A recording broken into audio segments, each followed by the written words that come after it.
Doctor सुधीर्स classes में आपका स्वागत है। मेरा नाम है यथार्थ और आज हम चर्चा करेंगे वेस्ट अफ्रीकन देश माली के बारे में। माली वेस्ट अफ्रीका के सहेल रीजन में बसा हुआ एक देश है जो कि इस समय संघर्षपूर्ण परिस्थितियों से गुजर रहा है। यहाँ पर हाल ही में कॉम्बैट में 8 सैनिकों के मरने की सूचना प्राप्त हुई है, जिसमें कुछ विद्रोही लड़ाकों ने एक सैनिक टुकड़ी पर हमला किया। ये हमला आर्कम रीजन में हुआ, जो कि बुर्किन फासो, नाइजर और माली के ट्राई जंक्शन बॉर्डर पर स्थित है। गौरतलब है कि हाल ही में माली सरकार ने फ्रांस से अपनी सैन्य टुकड़ियां जल्द से जल्द वापस लेने को कहा है।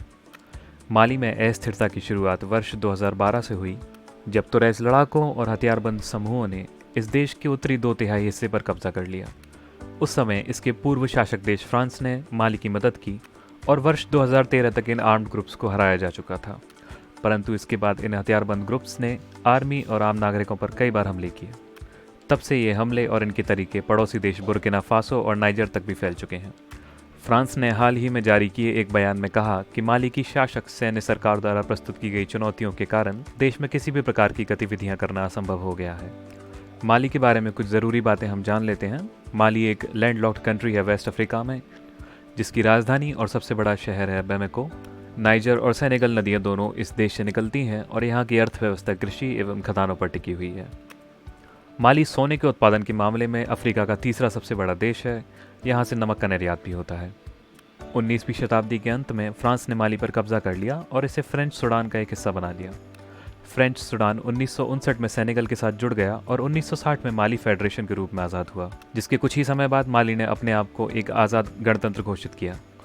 1991 में यहाँ एक तख्ता पलट हुआ, जिससे माली में नए संविधान की रचना हुई, जिससे माली एक लोकतांत्रिक देश के रूप में स्थापित हुआ।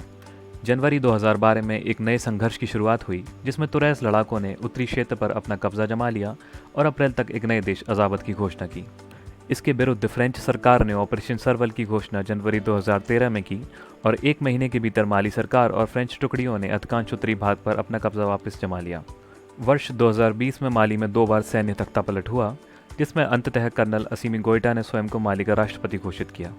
9 जनवरी 2022 को इकोवास, जो कि economic community of West African states है, ने माली पर कुछ सैंक्शंस लागू किए, जिनका माली सरकार और वहां के आम नागरिकों ने विरोध किया। इन परिस्थितियों पर गौर करने पर हम पाएंगे कि यहाँ 4 कारकों की उपस्थिति मुख्य है, जिनमें पहले हैं तुरैस लड़ाके और बाकी 3 हैं इस्लामिक ग्रुप्स, माली की सैनिक सरकार और फ्रेंच व यूरोपियन सरकारें।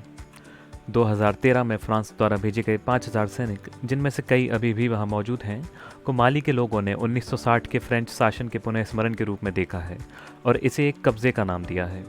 58 फ्रेंच सैनिकों की मौत के बाद फ्रांस का अपनी सैनिक टुकड़ियों को माली में रखने का कदम फ्रांस में भी कुछ खास प्रसिद्धि नहीं जुटा पाया है।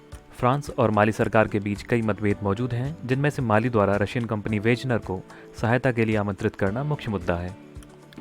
इसी बीच इस्लामिक संगठन और सलेह क्षेत्र में फैलते हुए आतंकवाद की समस्या इस स्थिति को बदतर बना देती है।